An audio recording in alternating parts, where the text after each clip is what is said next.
Is there something about your appearance you don't like? Maybe it's a certain body feature, or maybe it's the aging process. But when you look in the mirror, you're not happy with what you see. If that is you, then this episode is for you. I'm talking about how to overcome appearance obstacles. So let's dive in. Welcome to the School of Self-Image, where personal development meets style. Here's your hostess, Master Life Coach, Tonya Leigh. Hello, my gorgeous friends. Welcome to another episode of the School of Self-Image podcast. I'm feeling good today. I am in Sausalito, California, and it is gorgeous. It was not in our plans to stay in Sausalito, but it just turned out that we had some extra time. And so we decided to come over here. And we got I think it was probably the last room in Sausalito. So my room doesn't have the best view. However, it has a little alcove with a desk with a small window. And so when I look to my right, I can see the water, and it just makes my heart so happy. We really do live in a beautiful place. And I hope that you all stop and look around for the beauty that surrounds you. But more importantly, I want you to look for the beauty within yourself. And that brings me to today's topic. I want to talk about overcoming appearance obstacles. What is an appearance obstacle? Well, it's when you think your appearance or some part of your appearance is holding you back from feeling the way you want to feel or accomplishing what you want to accomplish. What I have discovered is that appearance obstacles are simply thinking obstacles. Yep. It's your thoughts, my friends. And still, I understand how difficult it is to change your thoughts about a part of yourself that you don't like. A great example is, for many years, I did not like my stretch marks. I have stretch marks from my belly to my mid-thigh. And I used to believe that it was my stretch marks that was causing me to feel insecure and that made me less beautiful. Made me less perfect. And so if I could just get rid of those stretch marks, my life would be amazing. And I know some of y'all have thought something similar about some part of your body. And so I would buy all of these creams and potions, and I would exfoliate, and I would try desperately to get rid of these stretch marks. And they didn't go anywhere. And so I was like, okay, I can either spend the rest of my life arguing with these stretch marks, or I can figure out how to make peace with them. And so I started to notice my thoughts about my stretch marks. And the thoughts that I had were they're ugly and they're unacceptable, meaning they're not acceptable as beautiful according to society, i.e. the media. And that's what I realized. Because one day I was asking myself, why do I think they're so unacceptable? And it's because everything that I was seeing as beautiful was these perfectly photoshopped models who looked like they had satin for skin.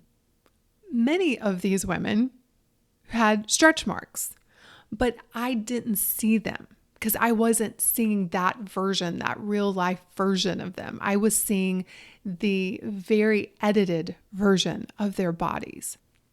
But I'll never forget reading an article about a supermodel, and I can't remember which one it was, but she talked openly about her body and its perceived flaws. She had cellulite, she had stretch marks, and she was talking about the process of how they go about photoshopping. And she talked about her journey of learning to love herself, because even for her, she was looking at pictures of herself that didn't look like the real her. And so it made her feel like her real body wasn't good enough because they had to change it to present it to the world. And I'll never forget just reading that article and thinking, oh my God, even these women that I think are so perfect are not loving themselves because they're human and they have very beautiful human bodies. And I realize I could spend a lifetime hating on my body, resisting my body, or I could do the deep work of learning how to love my body as it is. And that's been an ongoing journey for many, many years. And what I can share with you all is as I get older, I have to do more of this work. Because what's really interesting for me, and I don't think my mom went through this, or our mothers and grandmothers went through this, because we didn't have social media with this real life, ongoing journal of ourselves in pictures. Like our grandmothers would have, occasional pictures at holidays and celebrations maybe, but they didn't have pictures of themselves every single day that maybe they had a filter on. Maybe they had professional makeup done. And so they're looking really amazing. And then all of a sudden you get older and you're looking at yourself 5 years ago, 10 years ago, and you're like, oh my goodness, I'm seeing things that were not there 5 or 10 years ago. And so aging online is a real thing. And so the other day I noticed, I'm like, oh wait, my chin has dropped a little bit. Y'all know what I'm talking about.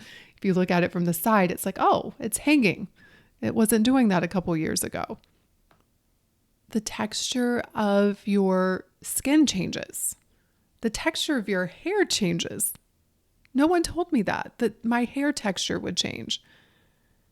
And so I'm dealing with all of these changes in my body, and I'm noticing that my brain wants to present them as a problem. My brain is telling me that this isn't acceptable, that J-Lo isn't aging like this, so why should I? And because I've gone through this so many times, I have to remember and remind myself, oh wait, the photos I'm seeing of J-Lo are probably edited, although J-Lo looks amazing. I'm not going to take that from her because she looks good and J-Lo works hard. But there are so many factors involved. And when the world around us becomes altered and we're not seeing real life pictures, then we start to think that we need to alter ourselves. And so I want to have just an open conversation about this, because I was actually just coaching someone within the membership on this. And she's like, listen, I know it's my brain. I know that it's my thinking around aging that's causing me to freak out, but I'm having a hard time changing it. And she's not alone. My brain wants to resist the idea that all I need to do is change my thinking and I can find happiness. And so what do we do here? Like, how do we approach these appearance obstacles? And I'm going to share with you how I'm approaching them. Because there are things that we can change. There are things within our control that we can do to change our appearance. We see people doing them all of the time. You can get a facelift, you can get a nose job, you can get all kinds of enhancements, you can get fillers, you can get Botox, you can get implants. Like, we can literally change just about every part of our body if we choose to. But is that the answer? And I'm not here to tell you what your answer should be, because I don't know for you. There have been cases where people do change their appearance through different measures and they experience life-changing results. There are also cases where people change their appearance and they're no happier than they were before. In fact, some are less happy because they realize, whoa, that wasn't the answer. Cost me a lot of money and I'm still not happy. What's going on here? And so it's not a black and white, cut and dry kind of answer. It's an exploration into our motivating factors. It's an exploration of why we're doing it and what we are truly after. One of my favorite books that was a game changer for me, it was a life-changing book, is a book called Psycho-Cybernetics by Maxwell Maltz. And he was a plastic surgeon who did a lot of studying and thinking on this topic of changing our physical appearance. It was his job to help people change their physical appearance. And so what he noticed is that some people, whenever he would do a surgery and alter their physical appearance, would have an immediate boost in self-esteem and self-confidence, and it would have such a positive impact on their lives. And so initially he thought, oh, this is the answer. If I can just transform my patient's physical appearance, they're going to think more positively and they're going to show up in the world differently and have more success. However, his theory didn't hold up because he also noticed that some of his patients showed no change in their personalities after surgery. They continued to think and feel and act exactly as they did before surgery. Nothing changed. Their outward appearance changed, and sometimes drastically, but they didn't feel any happier or see themselves differently. And so their level of success didn't improve. So what Maltz concluded was that self-perception is far more important to success than physical appearance. So the key to improving yourself and to reaching your goals and to have a more fulfilling and successful life, whatever success looks like for you, is not simply to change the external circumstance, but you have to change the negative thought patterns that cause you to see yourself in unhealthy and unsuccessful ways. And so this is where we get it wrong. How many of you at one point changed something about your appearance? And you may have felt a little bit better for a moment, but you went right back to feeling negative about yourself. An example from my own life is that I lost a bunch of weight, and I thought in losing that weight, it would be the secret that I would miraculously wake up and feel amazing. So I changed my external appearance, but I didn't remove the negative perception of myself. I still thought of myself in a very negative way. And so I wasn't any happier. Changing the circumstance, changing my outside appearance didn't change the inside. And that's what Maltz discovered. The true key to happiness is changing your inner world. Your self-image defines your experience, not your appearance. There are many people right now who look the way you want to look, and you think, if I could just look like that, I would be so much happier. I would be successful. I would be confident. And they are not. Why? Because of their thoughts about themselves. Now, you may be thinking, but Tonya, what are you saying? We shouldn't try to change how we look. We should just accept it and work on our thoughts around it. Listen, I don't know what you should do. What I'm suggesting, though, is that just changing your appearance is not the answer. You have to also change your thoughts about yourself. And as Maltz concluded, as he discovered in his work as a plastic surgeon, changing your appearance alone is not the answer. Now, changing your appearance and using that change to help you think new thoughts about yourself, that can work. And it's worked for many people. It's worked for me. I know it's very hard for me to think amazing thoughts about myself when I'm not eating well and I've neglected myself and maybe my hair is looking a mess.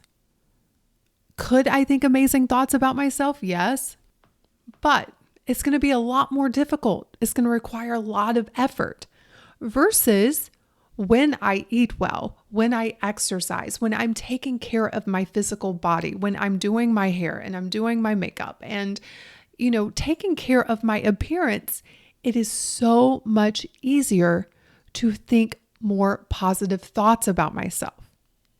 And so the way I approach this is I think about what can I change and what can't I change. Now, this is where it gets really tricky, y'all, because in this day and age, you can change just about everything, right? So for example, I can look at my neck and I can say, can I change this? And the answer is yes. Okay, what is going to be required to change this? Probably surgery. And then I can ask myself, do I want to go through surgery to change this? And the answer is no.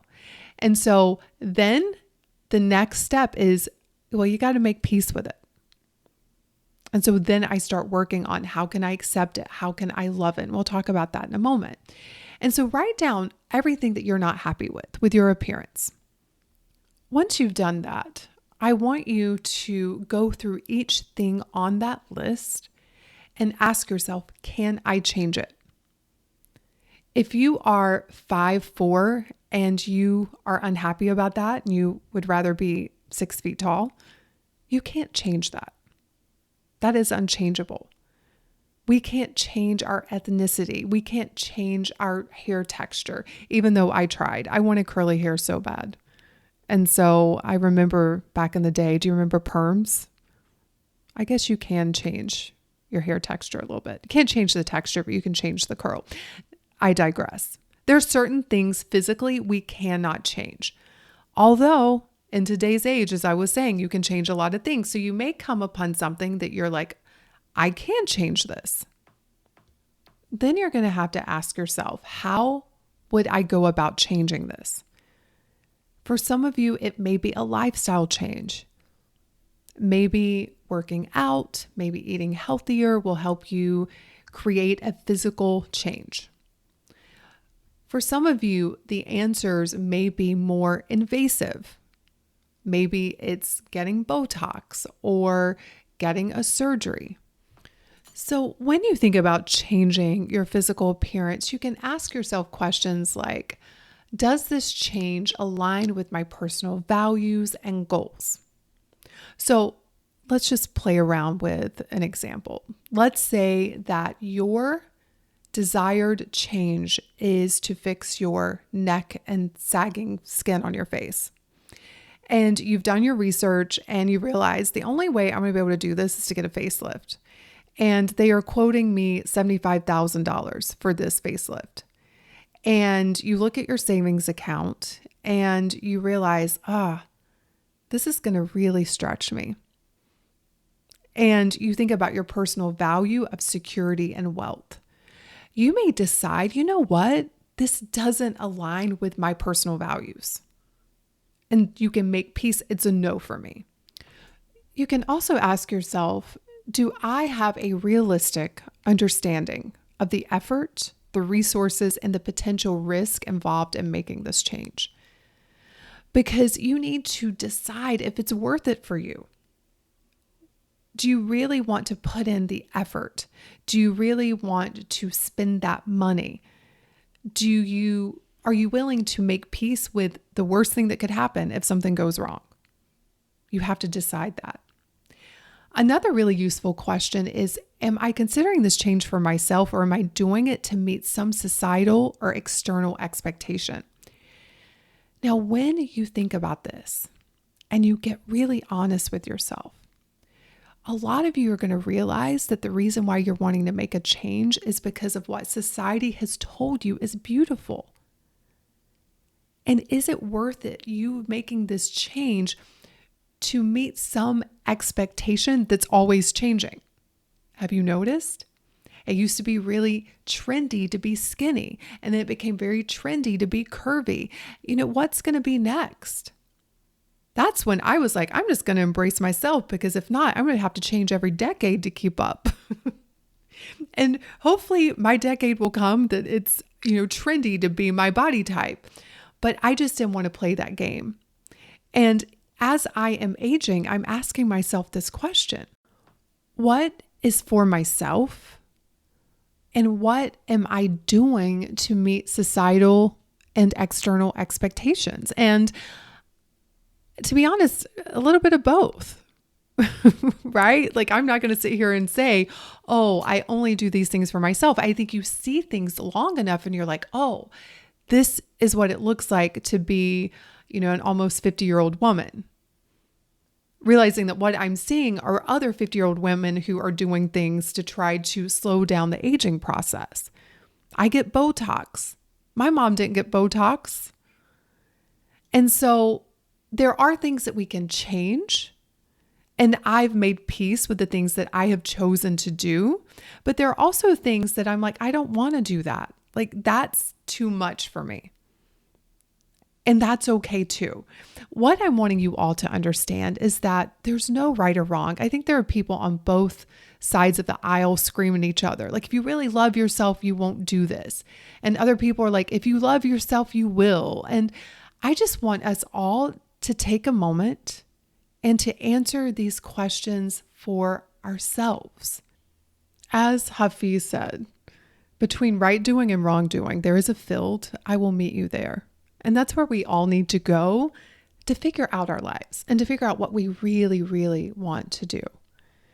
And so, just be curious if you're doing this for yourself or if you're doing it to meet some societal or external expectation. And if you decide to do it because of a societal and external expectation, just be honest with yourself. Tell yourself the truth of that. But then there are things that we cannot change. And there are things that we just will not want to go through what is required to change. And I even encourage you to try to run all of the features about your physical appearance that you don't like through these questions, because I want to spend more time working on loving myself the way I am and enjoying this body I've been blessed with and enjoying aging. And I'm hoping that in doing so, as I age and get older and older, I won't want to do these things because I'm loving myself and I'm appreciating this stage of my life that I'm in. And so ask yourself, how does focusing on things I cannot change impact my self-esteem and overall happiness? Wanting your appearance to be different and knowing that either A, you don't want to go through what's required to change, maybe it's a major surgery, or it's just something that you can't change, or you don't want to put in the effort of changing, just noticing how wanting it to be different than what it is, how it's impacting your state of happiness. Because at the end of the day, the reason why we want to change anything is because we want to feel better. And I'm just inviting you to consider that you don't need to change anything to feel better. Another great question is, how can I appreciate and value other aspects of myself beyond my physical appearance? Our physical appearance is actually such a small part of who we are. I was having this conversation with Vons this morning. We were talking about this podcast that I was going to be doing today. And I was like, you know what? There's so many more interesting things than our physical appearance. Like, when I think about the people I love to be around, it's beyond their physical appearance that I'm so attracted to. It's their laugh. It's their funny mannerisms. It's their perspective of the world. It's how their brains think. It's the conversations that we have. It's so beyond their physical appearance. I've been around many beautiful people that I'm just bored with. Right? Like, to me, what makes someone beautiful is way more than just their physical appearance. It's the whole package. And yet we spend so much of our lives just focusing on the shell versus what the shell houses. Like, what's inside the shell is the best part. And so many of you all do not spend enough time appreciating and valuing that part of you. The other question I encourage you to ask yourself is, how can I shape my environment to make it easier to love myself? One of the core pillars of the School of Self-Image is our surroundings, because what surrounds us becomes us.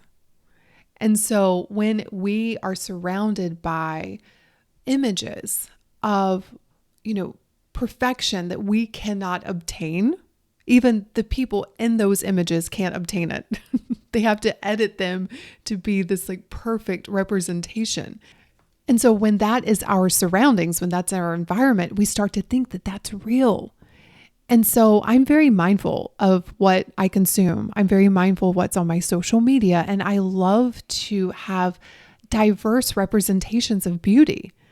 I love to see curvy women. I love to see slimmer women. I love to see women who are ethnically diverse. I love to see women who have different noses and different hair and different shapes and sizes. I like to see all of it. I like to see women who are in their 20s and also in their 70s and 80s.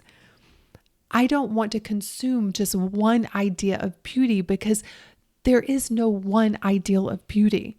Beauty comes in all forms and sizes and shapes and colors, and I want to be surrounded by all of it because then it makes me appreciate my contribution to that beauty as a whole.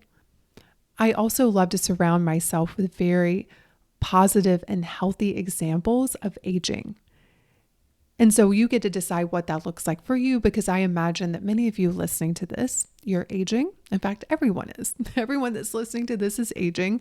But depending on what stage of life you're in, it might be a really hot topic for you right now. It might be something you're very aware of, how your body's changing. And so decide for yourself what feels like healthy aging to you, and make sure that you surround yourself with examples of that.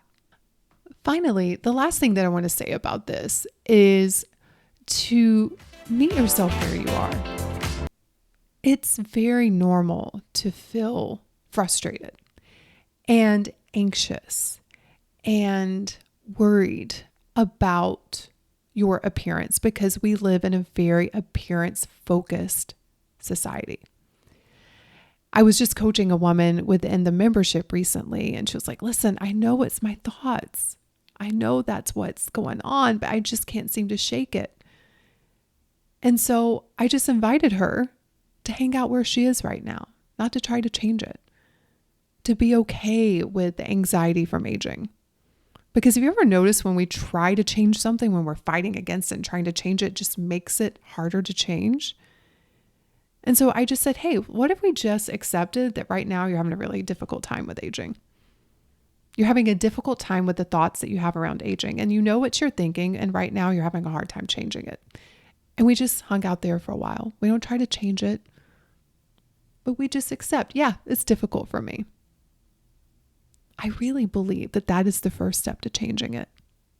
Like, yeah, aging is hard for me because I'm having a lot of hard thoughts around it.